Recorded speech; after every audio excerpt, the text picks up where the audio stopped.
हमारे जीवन में जो कुछ भी घटता है वह हमेशा हमारी पकड़ में नहीं होता।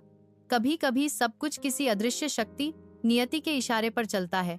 हम सोचते हैं कि हमारी इच्छाएं, हमारे सपने और वास्तविकता एक जैसी होनी चाहिए, लेकिन सच यही है कि उनमें फर्क होना स्वाभाविक है और इसी फर्क से जन्म लेती है चिंता। असल में परिणाम कभी हमारे काबू में नहीं होते। वे समय, कर्म और नियति के संतुलन पर निर्भर करते हैं।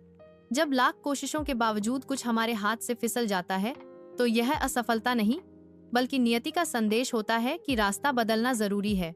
जीवन का टूटना, गिरना, ठहरना, यह सब व्यर्थ नहीं है।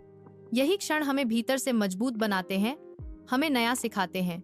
चिंता हमें अकेला कर देती है, जबकि सच्चाई यह है कि चिंता केवल एक कल्पना है, वास्तविकता नहीं। याद रखिए, बीज अंधेरे से डरता नहीं, उसे भरोसा होता है कि इसी अंधकार से उसका जीवन अंकुरित होगा।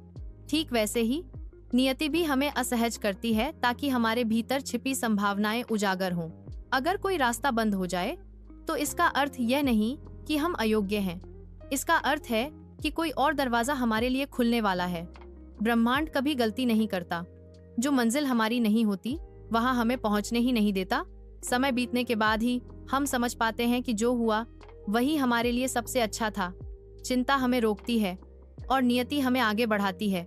इसलिए जब जीवन हमारी योजना के अनुसार न चले तो घबराएं नहीं, प्रश्न करें, पर विश्वास बनाए रखें।